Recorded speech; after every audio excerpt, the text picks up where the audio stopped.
ہمارے مزاج کے اندر اس چیز کا آنا بڑا ضروری ہے، تحمل کا، حلم کا، بردباری کا، اس کا آنا بڑا ضروری، اور اس کے بڑے فضائل حدیث مبارک میں ہے۔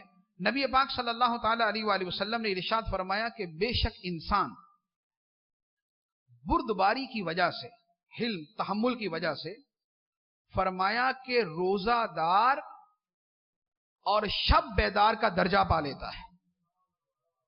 جس بندے میں قوت برداشت ہے، جو دوسرے کی بات کو برداشت کر لیتا ہے اور غصے کا اظہار نہیں کرتا اور اس پہ صبر کر لیتا ہے، تو فرمایا کہ اللہ تعالیٰ اس بندے کو وہ مرتبہ دیتا ہے جو اس بندے کا ہے جو ساری زندگی رات کو جاگ کے نمازیں پڑھتا ہے اور ساری زندگی دن میں روزے رکھتا ہے۔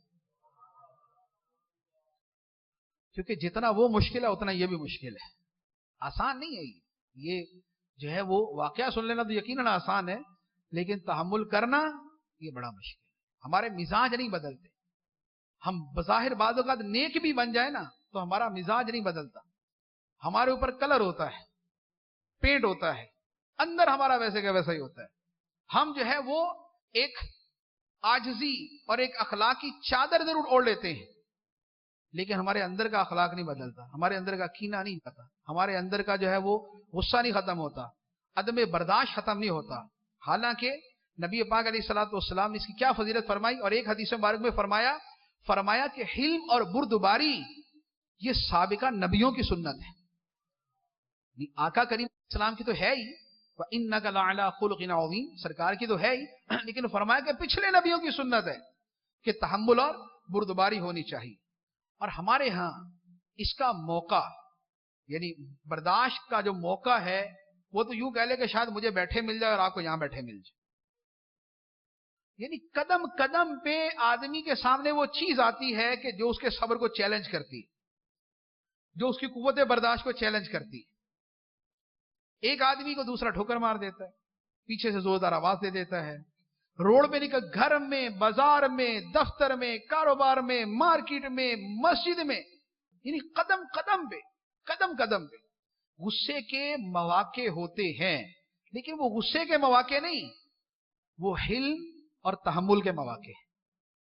ہم اس کو غصے کا مواقع بناتے ہیں، حالانکہ وہ تحمل کے مواقع ہوتے ہیں۔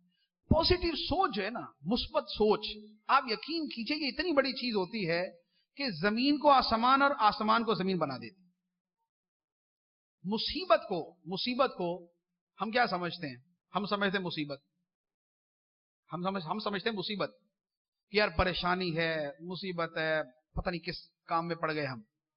لیکن جس کی سوچ مثبت ہوگی نا، وہ کہتا ہے یہ مصیبت نہیں، یہ چیلنج ہے، یہ چیلنج ہے، یہ میری صلاحیتوں کو للکارا گیا ہے کہ مجھے اس کا مقابلہ کرنا، اسے نکلنا ہے۔ سوچ بدلتی ہے، سارا معاملہ بدل جاتا ہے۔ اب جب بندہ کسی شے کو چیلنج کے طور پہ لیتا ہے، پھر اس کا مقابلہ کرتا ہے، اسے حل کرتا ہے، لیکن جب ہائے کر کے بیٹھ جاتا ہے تو پھر وہ مصیبت اس کے اوپر غالب آ جاتی ہے، پھر دن کے اندر تارے نظر آتے ہیں، پھر آدمی اداس، پریشان، غم زدہ، دکھی اور پشیمان اور پریشان اور بالکل اداسی اور اس طرح کی کیفیت کے اندر چلا جاتا ہے۔ لیکن کاروبار کی مشکل ہے، گھر کی مشکل ہے، آدمی اس کو چیلنج کی سمجھ کے لے کہ یہ میرے سامنے کام آیا کرنے کا۔